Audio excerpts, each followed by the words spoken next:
Selamat siang teman-teman semua pemirsa di mana Anda berada. Hari ini kembali Wiwara Bispis mengadakan semacam pembicaraan ya dengan narasumber yang boleh dibilang sudah di dunianya nih, di dunia otomotif khususnya di dunia perjalanan wisata. Tapi sebelumnya kita kasih dulu dong announcement salam daripada otomotif. Salam otomotif Om. Oh ya, salam otomotif Wah juga ini Om, salam Om. otomotif Om. Siap, siap. Ya, narasumber kita kali ini namanya Om Rahmat Dito. Panggilannya Om Dito nih. Om kerennya Dito. Selama ini orang taunya Dito gitu. Nah, ini dia orangnya. Om Dito ini sudah lama di dunia ini. Kurang lebih menurut informasi yang saya terima hampir 15 tahunan. Kalau nggak salah beliau ini di dunia ini. Jadi sudah asam garamnya dunia wisata. Bawa kendaraan, bawa tamu sudah banyak lah. Nah, disinilah kesempatan kita untuk ngulik-ngulik. Tapi sebelumnya, kenapa saya undang Om Dito ini? Karena ada terkait dengan kejadian-kejadian belakangan ini, terutama khususnya kejadian yang kemarin terjadi di Subang, kecelakaan kemarin bus wisata. Nah, untuk lebih dalamnya lagi, mari kita gali bersama nih Om Dito nih. Ya, langsung kita sambut beliau. Halo, selamat siang Om Dito. Selamat Apa siang, Om kabar Lota. Om? Baik, Sehat baik, Om? baik, baik. Aduh, Oke, ya, keren, mantap. Om. Sorry nih Nah, Om, ya. mengundang Om Gimana? dalam waktu yang singkat-singkatnya. Padahal kita tahu nih sibuk banget nih Om Dito nih, bawa bawa tamu-tamu jalan-jalan Om. Iya. Om, Ya. bisa cerita nggak Om? Untuk saat ini Om, apa sih kesibukan yang paling padat saat ini Om? Ya, saya sebagai seorang insan pariwisata, kesibukan saya yang pertama itu ya jelas kan saya mengelola daripada kalau di bahasa kerennya kan transport provider ya, Oh, transport. penyedia bis wisata Elf yang 19 seat ya, bis wisata mini 19 seat. Oke, saya ada kebetulan alhamdulillah sudah 2 unit. Di satu sisi juga ada kesibukan ya, ini kan namanya kalau di dunia kan harus ada balance ya. Orang anak muda sekarang bilangnya kan life balance ya. Oh siap. Oke, jadi saya juga relawan di sebuah LSM keselamatan jalan di ya Road Safety Association. Jadi kita LSM yang concern di keselamatan jalan di Indonesia yang di bawah WHO alias PBB gitu Om. Itu kesibukan saya dua itu aja sih. Oh, Ya. apa tadi Om? RSA Om ya? Road Safety Association Road ya. Safety Association. Oh, Iya. ini internasional nih Om ya? Kita sudah diakuin di bawah WHO, terus PBB juga. Kita gabungan dari beberapa NGO internasional diakui kita dari Indonesia, RSA. Keren. Om, Ya. kan ini kita bicara bisnis traveling ya Om ya, terutama dalam hal ini busnya, kendaraannya Om. Bisa nggak sih Om ceritain dikit apa sih bisnis ini dan apa sih kiat-kiatnya itu Om? Kalau pertama mungkin dari masyarakat ya, kan ada juga orang yang tidak bisa apa sih ya, kalau saya bilang sih mencampurkan antara tour and travel sama transport provider itu beda sebetulnya. Orang kalau lihat wisata kan, Anda Bapak tour and travel dong. Tour and travel tuh yang kayak Ibu kenal, Bapak Ibu kenal yang seperti biro perjalanan. Lah kalau transport provider itu ibaratnya rentalnya, kita kendaraannya saja. Jadi kita memang ada digabungkan. Cuman kalau sudah di saya itu lebih kepada transport provider, kita hanya menyediakan kendaraannya aja. Gitu. Kita mengantarkan tamu dari titik A titik B sesuai dengan perjanjian, berapa lama durasinya itu. Kalau soalnya seperti yang paketan hotel segala macam itu ya kita kembalikan lagi ke penyewa kita. Oh, kita pokoknya siapkan kendaraannya aja Transport ya. provider, betul. Transport provider namanya. Oh, keren banget Om. Om, kenapa sih Om milih usaha ini? Apa sih enaknya gitu? Pertama ya namanya usaha kan kalau katanya orang kan kalau pekerjaan profesi Anda itu hobi, passion Anda kan capeknya beda. Capek-capek seneng gitu kan. Itu pertama. Yang kedua, saya hobi jalan-jalan, saya hobi nyetir itu dari zaman dulu. Bahkan ketika muda saya tergabung di sebuah komunitas motor itu kita ya ibaratnya kan masa muda saya tuh nyembah aspal. Oh, Jadi ya sekarang kenapa nggak nyembah aspal yang di zaman muda dibilang Anda itu begajulan, kenapa tidak kita jadikan itu profesi gitu. tapi menguntungkan lagi ya. Menguntungkan. Nah, apalagi kita sudah berkeluarga kan, Keren, sudah di keren. fase-fase ini kan, fase-fase kita Bener. bertanggung jawab. Nah, itu kita. Jadi saya mengalihkan hobi yang katanya orang itu tidak bagus menjadi hobi yang bisa bermanfaat bagi keluarga, nusa dan bangsa lah kerennya. Mantap. Hebat banget ya pemirsa. Udah dia punya hobi, wisata, bisa menghasilkan cuan lagi. Luar biasa bisnis ini. Om, satu lagi nih Om. Hmm. Kalau untuk menjadi travel provider tadi, itu apakah memiliki persyaratan tertentu kah, ataukah memang semua orang bisa Om? Gimana Om? Pertanyaan ini ya sangat dalam loh jawabannya ya Om Luther ya. Mau jujur atau mau pencitraan? Kayaknya enakan jujur ya, Om. Jujur ya, Biar oke. orang bisa tahu ya Om. Di Republik Negara Kesatuan Republik Indonesia ini yang tercinta ini jujur kalau Anda berbisnis transportasi satu modalnya selain passion. Pertama passion.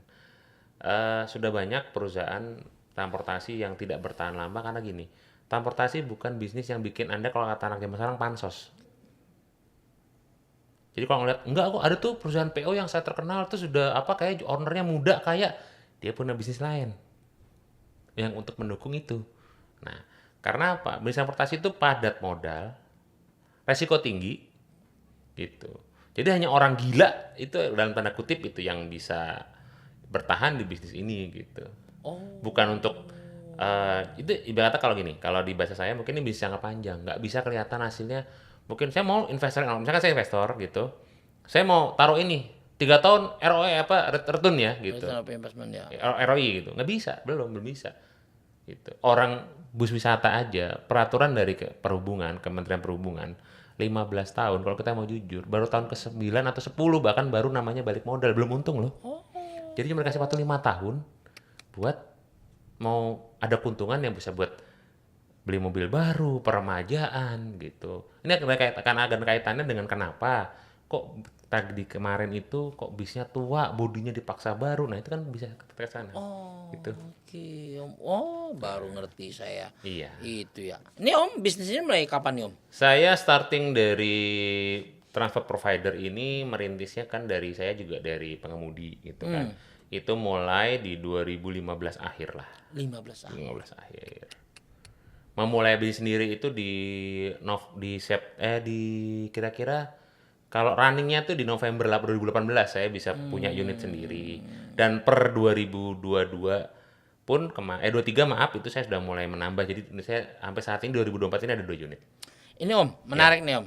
Tadi Om bilang 2015 dan 2018 mulai benar-benar fokus lah di Iya, bidang. betul. Pertanyaan saya kan kalau nggak salah kita mengalami COVID tuh Om. Iya. Di 2020 sampai 2022 tuh. Nah bisa survive sampai sekarang ini gimana nih kiat-kiatnya nih Om?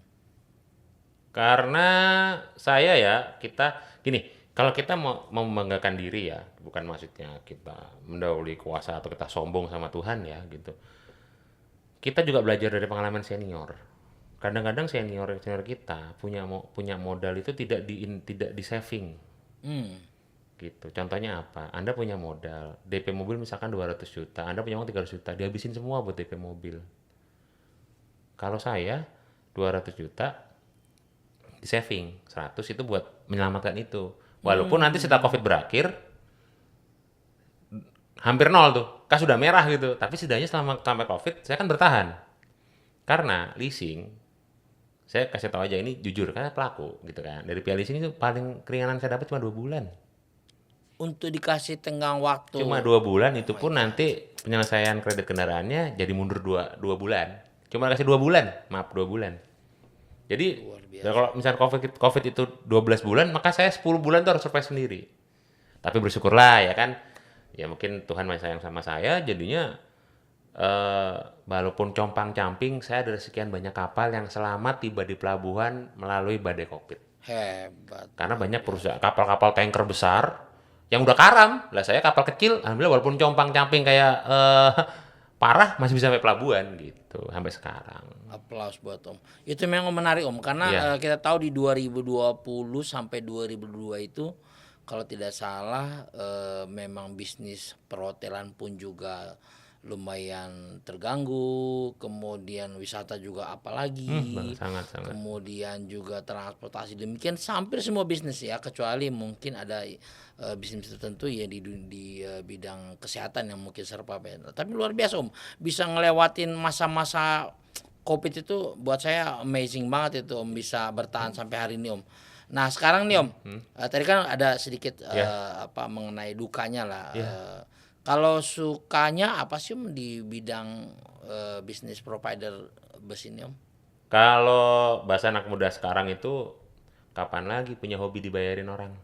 Oh, ya, ya. Jadi kalau kalau di dunia saya, kapan lagi Anda bisa ke destinasi di Jawa sampai ke Bali, karena saya sudah sampai ke Denpasar kan gitu. Dibayarin loh, bahkan dapat duit. Betul Hobi juga. apa ya? Anda hobi dibayarin orang gitu. Itu kan ya kayak saya bilang, passion itu beda gitu. Itu yang sukanya ya pertama itu. Yang kedua kita banyak bermacam-macam apa ya? Tamu yang kita dapat gitu kan. Bahkan pengalaman terbesar saya adalah 2018 saya termasuk yang 2 minggu itu menjadi dukungan elep kontingen dari negara Thailand. Oh ya, Iya, di Tangerang selama kurang lebih 14 hari. Itu walaupun ya tanda kutip ya, saya cuma supir.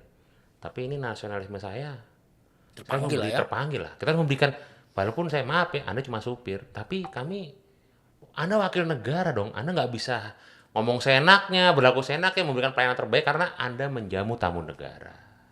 Beban Oh, beban, emosionalnya luar sangat beban, biasa ya. sangat beban. Bener bener bener bener bener bener bener. Nah lalu ini Om, Ya, kalau kita tadi kan ada sukanya lah beberapa kan hobi, nah, kemudian juga memang kita kayaknya chemistry-nya di situ. Nah dukanya selain tadi katakanlah mungkin memperjuangkan melewati masa bisnis yang sulit, apalagi sih Om sih dukanya dijalanin Om. Kayaknya kan banyak banget orang ya, ngeluh nih ya, kalau jadi gini. kalau di mobil. Betul. Kalau di wisata mungkin orang banyak melihat tuh indahnya doang ya. Hmm. Apalagi di sisi, maaf, ada sisi kan ada namanya yang punya usaha sama yang menjalanin. Oke. Nah, saya bilang gitu ya. Jadi ada yang punya usaha sama yang menjalankan usaha. Nah, punya usaha kan kayak model misalkan marketing, mekanik, driver, kru wisata saya bilang. Nah, salah satu contoh misalkan gini. Soalnya gini, banyak yang bilang kru wisata kadang inilah kan enak kalau diajak tamu itu dapat penginapan, Makan gratis. makan gratis. Kalau makan gratis itu semua dapat mungkin ya gitu dari karena itu kebijakan tamu. Tapi kembali lagi, justru kalau kita jalan sama biro, mereka cenderung memberikan akomodasi kita, makan segala macam. Tapi kalau tamu langsung, pengalaman saya tidak semua, walaupun sebagian besar. Nah kita kembali lagi penilaian kan gitu. Kadang-kadang kalau nggak mikirin kita, Oh ya? ya jadi gini, seperti gini, misalkan terima kasih ya nih ya buat teman-teman hotel. Teman-teman hotel ini sebagian besar hotel-hotel yang kami bawa ke tamu kita ke sana itu menyediakan pas supirnya yang bawa rombongan ibu ini, ya silakan Pak, kami di basement atau di mana ada kamar mandi. Silakan dipakai aja. Itu kami terima kasih buat asosiasi perhotelan yang udah anggotanya bener-bener memikirkan kami kru wisata. Tapi satu sisi ada namanya misalkan villa yang kita nggak tahu pengelolanya apa. Villa yang bentuknya masih mungkin di sini sering lah dapat villa yang bentuknya bagus, tapi kamar mandinya hanya ada di tiap kamar, tidak ada kamar mandi di luar. Maksudnya kayak di rumah kan ada ruang tengah, ruang dapur, kamar mandi di luar sama kamar-kamar. Ini ada yang model villa, ruang tengah, ruang tamu, dapur, kamar mandinya setiap kamar. Oh, Ini yang jadi masalah buat kami kru wisata. Kami mau MCK itu kemana? Kebutuhan dasar kami untuk MCK kami tidak terpenuhi. Masih untung kalau villa itu dijaga oleh penjaga villa yang di pos temennya ada kamar mandi. Kan ada juga yang penjaga villanya punya rumah di sebelahnya. Nggak mungkin kita ketok-ketok mau buang air tengah malam, nggak bisa. Lah, itulah kalau bilang kru wisata kadang-kadang jorok nih nggak mandi. Bukan jorok, kita nggak bisa akses kebutuhan dasar manusia MCK MCK. tadi ya. Itu yang pertama. Apalagi kalau tamunya perempuan semua ya. Lah, nggak mungkin dong kita supir ketok-ketok pintu kamar cuma Bu saya mau numpang ke kamar mandi, nggak mungkin tuh, itu kayak gitu. Yang kedua, kalaupun kamar mandi di luar, begitu malam ditutup pintunya, dikunci. Biar nggak ada maling Pak, takut keamanan. Lah kami, ya, makanya kayak ini keberatan ya, ini wajib ya, kementerian terkait wajib tahu kru wisata. Dengan kejadian saya ceritakan, ini sudah pelanggaran HAM loh. Kenapa? MCK itu kan hak dasar manusia loh. Iya. Kami terpinggirkan. Jadi ibarat kata saya punya quote gitu. Kami, kru wisata, sudah terpinggirkan secara profesi, masih terpinggirkan secara manusia. Mau MCK aja nggak bisa. Gitu loh. Ini wajib tahu Pak Menteri gitu loh. Segitunya. Parah Pak gitu Parah loh, ya. parah. Ngeri Wah, loh gitu. ini bisa mungkin pesan secara tidak langsung pesan moral ini buat Kementerian Pariwisata nih. Wow, luar biasa ini. Silakan lagi Om, dilanjut Om Dito. Iya. Tuh dukanya kan seperti itu Om ya gitu. Bahkan hal dasar aja kami nggak ada gitu di kru wisata gitu. Sering kebanyakan ya gitu. Tapi kalau misalnya wisata yang besar-besar, misalkan yang udah terkenal, biasanya ada lah di parkiran kan di lapangan parkir bus kan ada toilet. Nah itu kita bersyukurlah itu gitu. Nah nah dukanya lagi ya gimana ya? Jika terjadi kejadian seperti kemarin gitu, undang-undang kita, lalu lintas kita hanya menyebarkan kepada pengemudi. Oh, ini terkait kecelakaan. Betul. Wah, sebentar Om, sebelum Oke. ke situ itu Boleh, menarik. boleh, Soalnya boleh, itu boleh, nanti boleh, kita boleh, bahas boleh, itu, boleh, kita boleh. kulik itu lebih dalam. Boleh. Cuman ini Om, Ya. saya ini kan berpikir begini, pasti orang berpikir, wih enak kali ya berbisnis di bidang provider wisata ini dalam arti kata kendaraan. Nah ternyata begitu Om bilang tadi dukanya banyak begitu, jadi mikir lagi, wah rupanya indah di luarnya aja gitu Oh kan. iya betul. Nah, Om kalau secara katakanlah Om kembali nikatin Om. Ya, Kok sampai hari ini masih bisa bertahan tuh gimana ceritanya Om? passion. Passionnya itu aja. Iya. Loh, Anda hobi. Sekarang Om Luther hobi sepak bola. Mau besok meeting jam 7, jam 2 pagi nonton bola kan? Hmm. Hobi mancing. Mau istri ngoceh-ngoceh, mau disuruh tidur di keset sebulan, tetap aja hobi mancing. Karena udah niat juga ya. Iya, bahkan beli kamera. Mahal. Biar kata istri, kan ada yang bilang, lebih gampang maaf ketimbang minta izin. Kan ada yang bilang seperti itu. Ini itu aja, mungkin itu yang bikin teman-teman di luar sana ya pengusaha bertahan ya, Bener, passion gitu. Menarik ya Om. Karena jujur aja, saya memang ngelihat, wah kayaknya bener juga, enak juga ya bisnis provider ini. Kita kemana-mana dibayarin, tambah pengetahuan, udah gitu kadang-kadang kalau ketemu warung kita mampir dikasih makan gratis karena kita tahu dia bahwa kita bawa penumpang, kemudian ya tamu lah kita bilang, kemudian mampir di toko kelontongan atau toko keripik atau oleh-oleh dikasih oleh-oleh. Karena saya berpikir gini juga, enak banget ini tanpa modal udah dibayar, dapat makan gratis lagi. Itu saya pikir tadinya teman-teman di dunia ini ya Om Dito. Iya. Lalu ini Om Dito, secara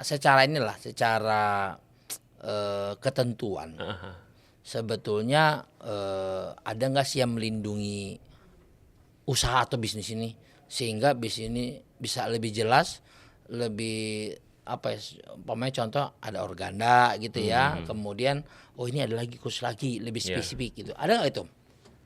Kalau saya kan sudah pernah menjalani sebagai yang mengerjakan sama yang memiliki nih. Kalau saya bilang kalau dari segi memiliki, mereka udah mandiri lah, punya organisasi yang Om tadi sebut kan. Kalau kru wisata ada asosiasinya yang bener-bener kayak mereka. Tempat mereka mensuarakan isi hati seperti saya bilang, urusan NCK aja susah. Nggak ada loh. Nggak ada ya? Iya, mungkin ada yang udah berbadan hukum, tapi kan nggak seperti mereka yang terkenal gitu. Karena gini, karena kembali lagi, kami kan sudah terpinggirkan secara profesi, bahkan secara manusia. Karena ketika kami nggak punya tempat untuk bersuara gitu. Bahkan yang tadi Om bilang ada yang mereka lebih aman. Ketika mereka menjudge kita, SDM supir ini, kru wisata ini beda sama pilot, sama masinis, sama pelaut. Karena mereka bersertifikat segala macam, kita balikin. Kalau kami bersertifikat, bisa bayar kami berapa? Mau bikin standar. Mereka nggak berani. Itulah. Karena apa? Kuncinya murah. Dengan murah kan berarti ada profit yang lebih besar. Berarti penghormatan terhadap profesi itu masih jauh ya? Masih jauh. Bahkan kami selalu jadi kambing hitam kan. Apalagi peranan pemerintah kali ya? Ya mungkin. Itu kami tanyakan, kemana sih pemerintah? Tolonglah. Ya karena kan kita sama-sama tahu nih ada organda yang mengayomi seluruh kendaraan gitu. Nah ini kan ada lagi khusus kayak kita mungkin katakanlah asosiasi lain kayak di kedokteran ada ID, ada lagi yang mungkin spesialis terhormat. gitu kan. Nah kan ketika ada kemarin baru viral ya beberapa hari kemarin, profesi guru menolak jadi kambing hitam. Mereka baru bergerak, kami sudah diam lebih lama, kami lebih terpinggirkan. Kalau ada kasta sudra, kami dalit paling bawah. Jadi kalau Bapak Ibu tanpa mengurangi rasa hormat kami kepada guru, kalau Bapak merasa dari kambing hitam, kami lebih parah. Gitu ya. Kami korban sistem, kami masuk penjara. Kami yang menanggung semuanya. Oke, karena Oke. sudah mulai dengan isu mengenai yang Kemarin terjadi ya. kemarin, kita sih mohon maaf ya, bukannya mau mengungkit atau katakanlah membuka lembaran ya. Cuman kita mau belajar mengedukasi teman-teman juga bahwa kenapa sih bisa terjadi kecelakaan ini? Mungkin berdasarkan pengalaman beliau dalam hal ini Om Dito yang selama ini di lapangan, mungkin bisa kita gali lagi kira-kira bagaimana sih dunia transportasi ini sehingga sampai ada kecelakaan atau aksiden seperti itu. Om Dito, Iya. sebetulnya kalau Om Dito mau jalan itu Om, katakanlah start dari rumah nih, mengantar tamu sampai tujuan sampai pulang itu, punya standar nggak sih Om? Sebuah transport provider yang benar itu harusnya punya standar minimal tuh checklist. Checklist? Apa aja checklist. Ada berapa checklist kira-kira Om? Kalau di saya ini checklistnya adalah yang ketika kita mau starting biasanya kita ngecek jumlah oli, Oli? mesin, terus air radiator, Oke. tekanan ban, dah. Rem? Kita akan masuk ke perawatan itu maintenance. Oh, Kan ada maintenance. jadwalnya. Oh, ada jadwal, Ada jadwal schedule-nya. sendiri, ya. Justru kebanyakan accident itu kan karena dua hal ini tidak diindahkan. Kenapa pesawat itu tingkat keamanannya tinggi? Karena mereka namanya checklist maintenance, schedule jelas. Mereka nggak cuma mikir profit. Di angkutan darat kita kan kurang. Hanya beberapa perusahaan yang udah care soal itu. Hal terdasar maintenance aja kadang-kadang driver, Pak, ini kampas remnya tipis nih, udah nggak apa-apa, cuma kancol doang sehari, besok aja ntar. Special ikan ya. Dre- Padahal di tengah jalan siapa tahu terjadi ya. Driver mana yang mau store nyawa soal rem? Nggak ada. Tapi kenapa? Ketika mereka bilang, Pak, tapi kan bahaya. Mas Dito udah nggak betah kerja di sini. Yang kepikiran anak istri, Pak. Tapi ini Asik bukan asas pembenaran nih Om Dito Iya, ya. betul. Saya nggak bilang sebenarnya, tapi ini fakta. Gitu ya. Ketika nggak ada driver yang mau mengorbankan nyawanya, apalagi soal pengereman, nggak akan ada yang mau. Sejago-jagonya nyalinya driver. Apalagi bawa tamu ya. Apalagi bawa manusia, apalagi kan nggak mungkin gitu. Bener. Tapi ketika dihadapkan dengan itu, dia menyuarakan, maaf Pak, ini nggak layak, saya nggak berani. Oh Bapak udah nggak betah kerja di sini. Jawabannya enteng loh. Di masanya kerja yang susah ini, ya itu kan mereka kepikiran anak istri kan. Inilah mereka. pilihan hidup ya. Betul. Selagi masih mampu laksanakan, nggak mampu jangan jalanin begitu Iya ya. itu.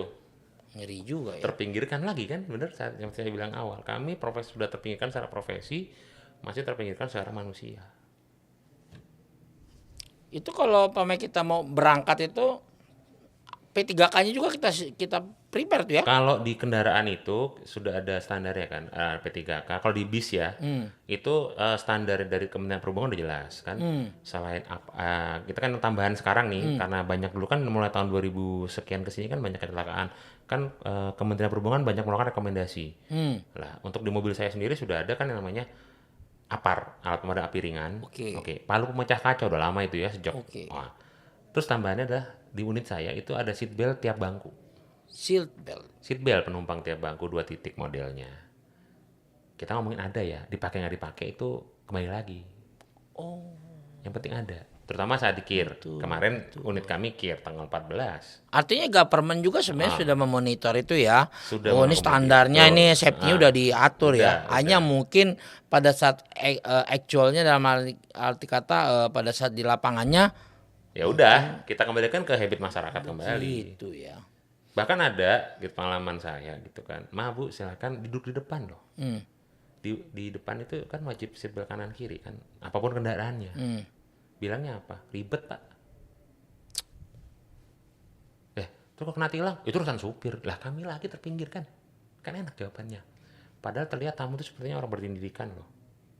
Finansial kuat loh. Masa sih?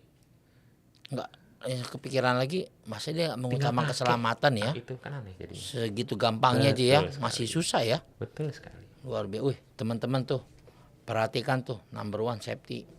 Jadi jangan kadang-kadang kita kalau diminta oleh si provider untuk melakukan itu kita menolak.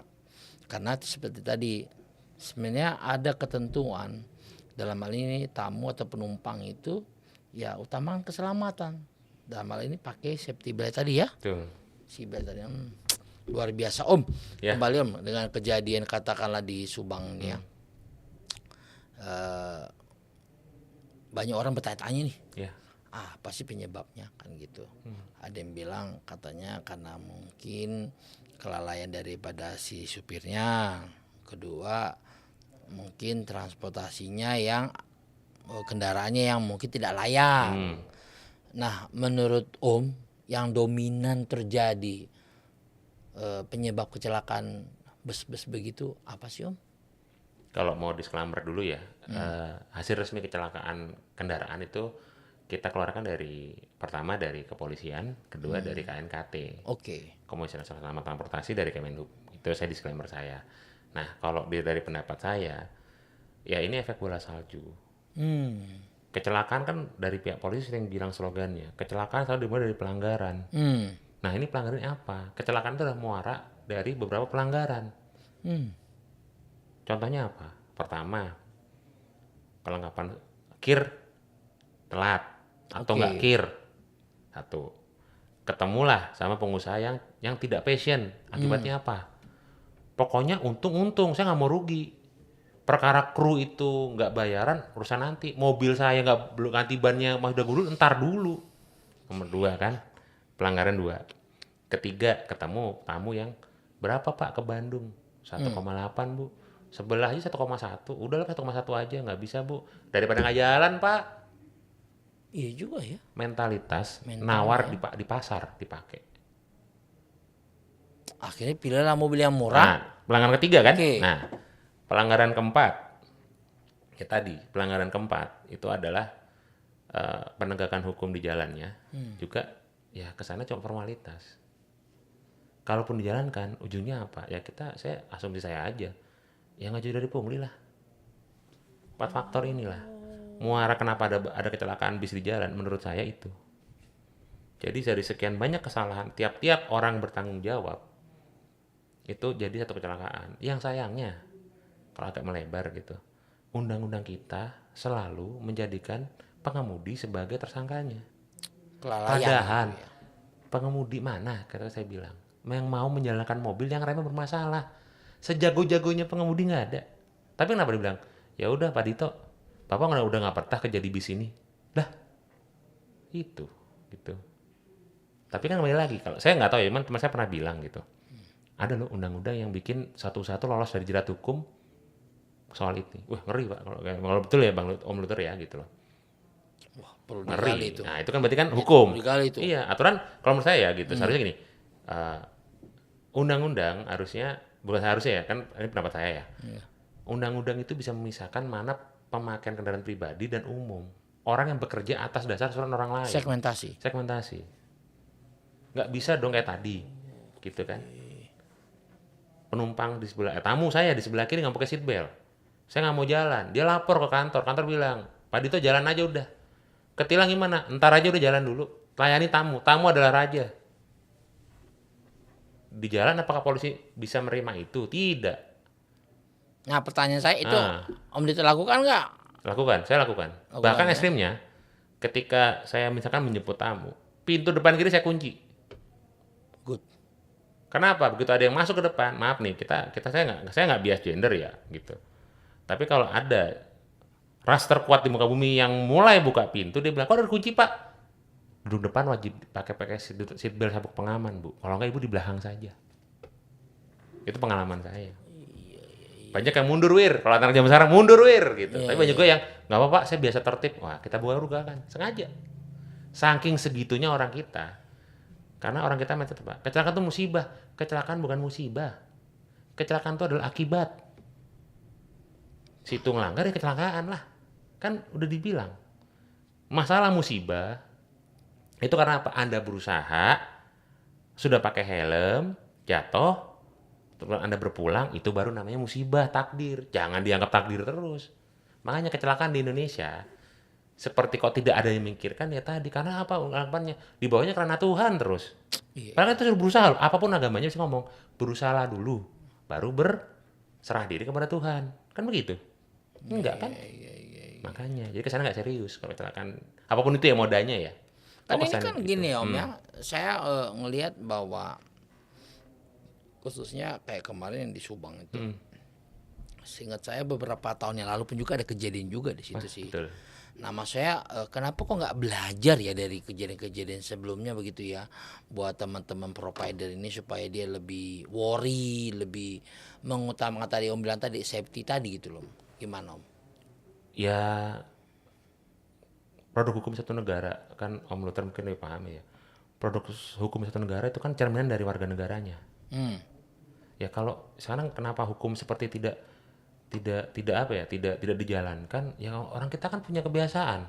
Ada ungkapan mengatakan loh, bangsa Indonesia adalah bangsa yang melanggar dengan sopan. Jadi kita melanggar dengan santun, nggak apa-apa, rambut lampu merah, permisi mas, boleh. Jadi kebiasaan Om Iya, tuh. ngeri loh.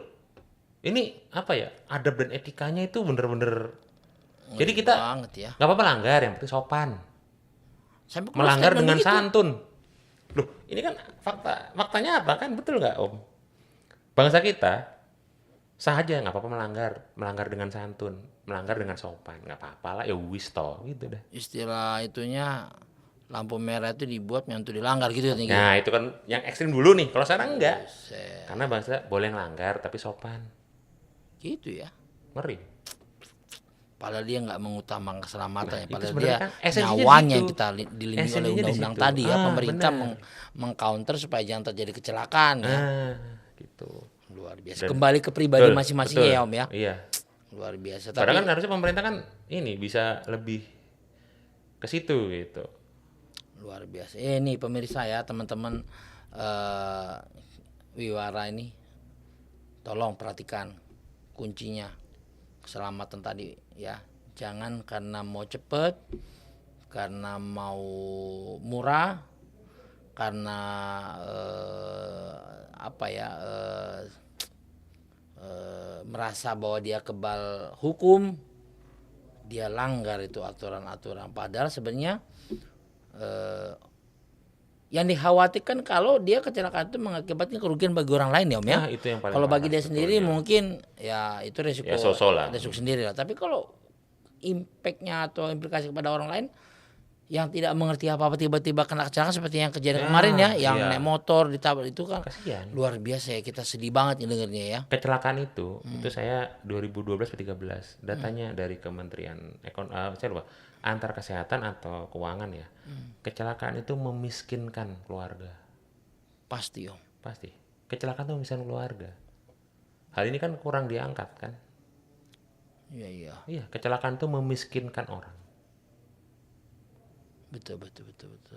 Sementara itu loh, kecelakaan itu memiskinkan orang. Apalagi kalau katakanlah yang korbannya ini adalah tulang punggung ya. Nah, itu parah. Ngeri banget ya. Hal sepele gara-gara apa? Melanggar dengan santun kok. Kan dari situ muaranya, mindset kita. Karena tadi bukan membiasakan yang benar, mana membenarkan yang biasa. Padahal yang biasa kan belum tentu benar. Tuh. Tidak gampang mengubah mindset itu, tapi bisa kok kita mulai dari diri kita, dari keluarga terdekat, dari teman-teman kita dulu. Iya. Nah ini Om, kan tadi kita udah tahu nih ada insiden, eksiden. Om punya kiat nggak untuk di dalam dunia provider wisata ini, terus khususnya adalah driver-driver kita, apa sih saran atau kiat sehingga bagaimana bisa menghindari insiden atau eksiden itu? Apa Om kira-kira menurut Om? Oke, pertama kita sih seperti yang orang sering bilang, mungkin banyak juga podcast lain ya gitu kan, legalitas segala macam, ya boleh itu dicek gitu. Oke. Tapi ya legalitas itu ya jangan konyol, jangan main nanya BPKB juga ya. Lah mau nyewa mau beli kan konyol, ada loh. Betul. Itu jangan. Itu seperti itu Om, itu yang pertama kan ya. Yang kedua gini, kita itu gini, di transportasi itu jujur harga tuh ngaruh. Iya. Bukan berarti yang lebih mahal selalu yang lebih bagus gitu, tidak gitu. Tapi ya kalau bahasa saya boleh berkata jujur di sini, tolonglah jangan cari untung terlalu kebangetan. Misalkan Om muter berapa sih dari titik A ke titik B, 1 juta lah. Ya udahlah Om, 800 aja. Tapi Om jual ke orang, saya jual ke orang lain 1,5, 1,4. Buset. Itu kenyataan. Berarti ada calonnya dong. Iya, calo broker itu saya fakta aja ngungkap gitu loh. Bahkan saya pernah dengar ada yang apapun modalnya saya harus untung 500.000 per hari per unit. Padahal sudah jadi gitu. Nekan ke kita tapi ke tamu mahal. Padahal ketika jadi apa-apa, emang dia yang perantara ini bertanggung jawab gitu misalnya sebagai jalan teater. Enggak Dia kan? pasti lempar kepada si provider ya. Iya kan, pasti providernya ujungnya apa? Berarti saya bilang dari awal. Kru lagi yang jadi kambing hitam kan dari hukum kita. Ada asosiasinya nggak sih Om driver-driver itu? Kalau asosiasi yang punya usaha ada. Oke. Asosiasinya broker ada. Ada. Tapi asosiasi pengemudi yang benar-benar punya suara belum. Kenapa tuh nggak digagas Om dari teman-teman drivernya itu? Driver aja mau bersuara susah. Boro-boro mereka ngerti kayak saya ngomong di sini, ikut podcast. Gitu ya. Benar juga ya. Kan kembali lagi, mereka sengaja dimiskinkan. Kalau pinter, yang susah siapa? Yang usaha kan? Kayak zaman Belanda loh. Kenapa Belanda ngasih makan, nggak ngasih sekolah? Ya. Yang penting perutnya suruh kenyang, supir suruh kenyang aja udah. Sudah yang penting lo kerja sini, nggak usah aneh-aneh, nggak usah kritis. Kalau kritis nanti gue bayar lo mahal. Itu ekstrim. Nah itu ekstrimnya saya bilang, kita ngomong ekstrim. Gitu loh. Ngeri juga ya. Lah iyalah. Kayak judul film jadinya tuh. Itu ngeri kan Om? Ngeri. Emang sengaja karena kalau saya lihat nih, ini pendapat saya sih gitu. Ya memang kalau nanti driver itu setingkat dengan pilot, masinis, pelaut, wani piro, otomatis harga mobil nggak bisa murah misalkan. Itu yang belum dihargai ya. Nah itu Kompetensi tadi ya. Kompetensi, walaupun pemerintah udah ada loh dari BNSP ada namanya sertifikasi pengemudi. Oh ada ya? Ada. Wow. Tapi kalau diikut, Iya. jujur, saya pernah dengar suatu usaha yang punya usaha wisata. Kalau ada supir yang melampirkan sertifikasi, udah tolak aja, termahal gajinya. Supir itu rata-rata buruh harian lepas, dia hanya dibayar per hari dia kerja. Berapa sih Om kalau boleh tahu? Besarannya itu antara gini, tergantung ya. Antar moda pun besarnya mobil itu ternyata tidak ngaruh sama besaran buruh upah ya. Oh. Gitu. Elf itu rata-rata di angka dalam kota 150 Jakarta ya. Luar kota antara 200 sampai 250 Per hari. Per hari. Per hari itu per tanggal loh ya. Per tanggal, oke. Nah, ada juga jadi elf yang isinya mikrobis 19 orang digaji 200.000 per hari. Ada juga bis yang harganya 1,8 miliar digaji drivernya 135.000 ada. Udah berangkatnya subuh-subuh. Nah itu. Pulangnya juga, aduh kadang iya benar juga ya. Masih susah mandi lagi. MCK nggak ada Pak. Apresiasi terhadap driver tadi kurang ya. Iya. Kami tidak mau tidur di bagasi. Tapi ini bukan curhat ya Om ya? Gitu. Apa? Karena bukan curhat ini ya. Ini menceritakan. Karena gini, ini bersuara teman-teman yang tadi. Profesi kami sudah terpinggirkan. Nggak punya tempat buat curhat. Wah, inilah momen momennya ini. Iya kan, kami suarakan teman-teman kami gitu. Kenapa kan, nggak bikin asosiasi aja Om supaya minimal ada bantuan dari pemerintah dan kita dilindungi oleh undang-undang dalam hal ini mungkin karena kita punya wadah kita bisa bersuara ke government atau ke pengusaha atau apa gitu. Kenapa Om nggak bikin gitu Om? Kalau di titik tergelap mereka berpikir gini, kalau saya kritis yang bayarin saya apa nanti? Ya juga ya. Sampai ada berpikir seperti itu loh. Saking udah hopelessnya apa ya? Kalau dalam bahasa kerennya itu sudah pesimis ya. Udahlah biarin aja yang penting anaknya Tapi saya untuk masih saat ini hidup. ya. Ya, untuk saat ini mudah-mudahan ya. Ke depan kedepannya dengan banyak ada driver yang udah lebih terbuka, yang lebih bisa dihargai lebih dihargai lah profesinya. Karena kami nggak pengen loh dibilang profesi sampah loh dibanding moda transportasi sampai dibilang lain. begitu. Iya. Profesi sampah. SDM kami inputnya tuh dari sampah. Jadi orang nggak kerja bisa nyetir jadi supir. Padahal ada standar harus Harus ada loh. ya. Kalau Terutama keselamatan itu ya. Pilot, masinis, pelaut ada standarisasi. Kita mau bikin standar udah dijegal pasti. Kenapa? Nanti nggak bisa dibayar murah. Berarti ada pemikiran harapan ke depan nih Om ya. Oh iya pasti. Sekolah khusus driver. Sebenarnya ada. Ada ya? Dari Mabes Polri kan punya sekolah, tapi itu internal mereka ya, yang di Iya. Tangerang itu Iya. kan ada Pusdik Lantas, kan bisa dong gitu. Atau nggak ada sekolah transportasi darat yang di miliknya Kemenhub yang di Iya, Setu iya. Bekasi, Tambun. Benar. Bisa aja bikin itu gitu loh. Kan kembali lagi Om. Kemauannya seperti apa untuk mengangkat daripada kru wisata ini gitu.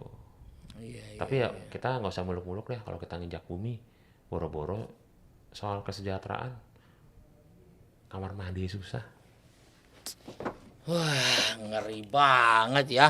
Segitu apa ya?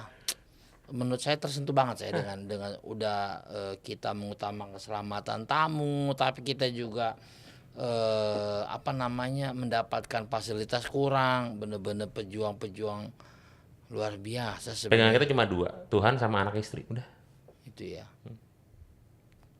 Kalau sebutan-sebutan di lapangannya apa sih driver buat travel gitu? Maksudnya seperti apa nih Om? Umpamanya apakah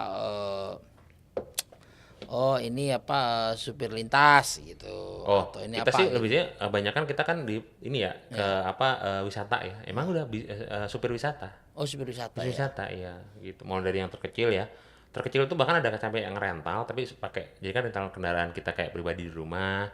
Itu pakai supir ya udah termasuk teman-teman rekan pengemudi wisata gitu sebenarnya. Gitu. Ya semua sama sebenarnya pengemudi semua sama. Kita berharap sih gini. Apapun kendaraannya, pengemudi ini kesehatannya lebih diperhatikan lah. Iya. Gitu. Karena apa? Ya maaf ya, gimana ngomong keselamatan kalau kesejahteraan aja belum. Walaupun di sisi tamu banyak kesejahteraan tapi nggak mikirin keselamatan, itu kan banyak juga gitu. Tapi itu kan hukum pasar Om. Kenapa? Hukum pasar. Ya, itu Ya tadi. merasa kuat dilakoni, orang kuat ya gibap. Nah, Paling hukum gitu. pasar ini bisa diubah dong. Betul, Nah, itu. Siapa yang mau ngubah? betul. Harusnya kan pihak yang punya powerful Ada dong. regulasi lah Ada ya. regulasi. Pemerintah lah Nah, seharusnya. balik lagi, peduli nggak? Ya terpinggirkan Atau setidaknya apa gitu loh.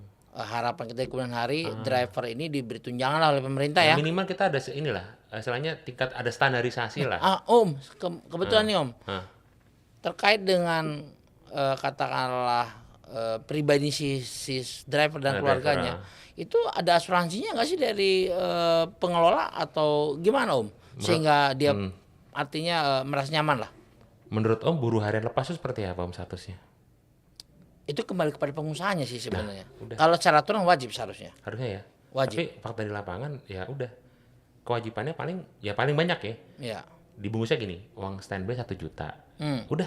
Kalau lebih dari itu ya silakan narik. Berapa hari kalikan rupiah berapanya. Gitu. Di tempat saya udah mulai merintis driver BPJS tenaga kerjanya kita bayarin. Bagus Om. Bagus itu Om. Pioner sekali. Maaf ya, ini kita buka-bukan aja. BPJS tenaga kerja itu hanya 50.000 loh sebulan.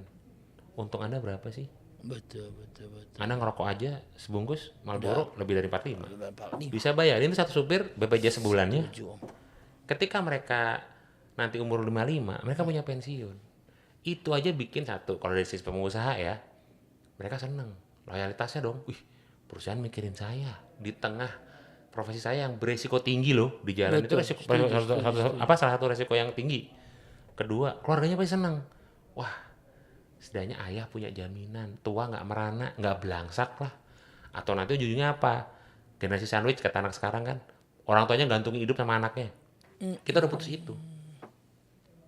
Di tempat saya driver udah ada, kita bayarin BPJS Hebat. tenaga kerjanya. Tuh. Kan program pemerintah juga kan, kita bantuin loh program pemerintah loh. Nah ini Om, terakhir nih, Ya, kesan dan pesan Om, baik itu dalam pengalaman Om sebagai provider tadi, kedua melihat sisi kecelakaan yang terjadi saat inilah khususnya yang di Subang kemarin yang sampai maaf nih ngomong ada beberapa siswa dan guru kalau nggak salah ya, dan kendaraan yang terkena dampaknya gitu. Gimana menurut Om? ya mungkin sudah sering disuarakan Om ya. Tapi saya mau menggarisbawahi aja ya. Satu kalimat saya ini biar pikirkan bareng-bareng lah. Kita podcast 1 jam kan. di Indonesia, Sabang Merauke, 1 jam kita ngomong di podcast, 13-14 nyawa meninggal sia-sia karena kecelakaan. Itu quote penutup saya. Amazing ya. Luar biasa. Mengharukan sebenarnya. Termasuk berani juga saya nge-podcastnya beliau ini. Karena ternyata sisi apa ya pedihnya itu kena banget sebenarnya. Pertama, siapa yang mau celaka? Kedua, harus siap mental dan fisik dalam hal membawa tamu. Ketiga, pendapatan yang maafnya ngomong pas-pasan. Keempat, fasilitas yang diterima pun juga kurang. Luar biasa pejuang-pejuang provider ini, dalam hal ini pengemudi bus wisata, baik itu 3/4 ataupun bus-bus yang besar. Teman-teman, mudah-mudahan dari hasil pembicaraan hari ini banyak ya yang bisa teman-teman ambil, pemirsa ambil, terutama pentingnya keselamatan. Kedua, bahwa kalaupun katakanlah kita mau menggunakan jasa penyedia kendaraan itu, ya yang pantaslah, dalam arti kata menawarnya, harganya. Kenapa? Karena setelah dikulik oleh Om Dito tadi, kita kulik tadi, ternyata banyak juga yang akhirnya orang mengabaikan keselamatan hanya demi keuntungan. Nah, ketiga juga mungkin buat para pengusaha atau penyedia bus tadi, ayo perhatikan drivernya gitu loh, supaya drivernya merasa nyaman, kemudian juga tercukupi kebutuhannya. Nah, ini mungkin ke depan. Dan yang terakhir buat para tamu, hargailah drivernya. Itu mungkin ya. Nah, saya merasa bahwa topik ini menarik dan mudah-mudahan bisa kita tercerahkan, baik pemerintah atau stakeholder yang lain sama-sama mengambil manfaatnya dari acara bincang-bincang kita siang hari ini. Om Dito, terima kasih banyak. Salam buat seluruh driver wisata di seluruh Indonesia dan semangat selalu. Mudah-mudahan pemerintah melalui regulasi atau apapun itu di kemudian hari lebih memperhatikan dengan adanya teman-teman di bus pariwisata ini. Itu mungkin harapan kita. Mudah-mudahan ini bisa segera terwujud dan mudah-mudahan pemerintah juga langsung mengambil tindakan action apabila melihat ada manfaatnya dari perbincangan kita ini. Mungkin itu dari saya, Om. Terima kasih banyak atas waktunya. Nanti mungkin saya undang lagi nih, Om. Jangan apa-apa ya. Siap. Karena ini menarik nih. Ini baru sekilas aja nih mengenai dunia wisata. Saya belum tanya sebenarnya, mungkin yang lain-lain terkait wisata, mungkin tujuan kemana yang bagus, berapa lama, bagaimana men-setting perjalanan. Indonesia tuh indah loh. Indah ya. Artinya kan udah banyak jalanin tapi kan. Yang indahnya doang, yang dukanya banyak juga. Nah itu mungkin Om. Sampai ketemu dan terima kasih banyak Om. Akhir kata kita sampaikan salam otomotif.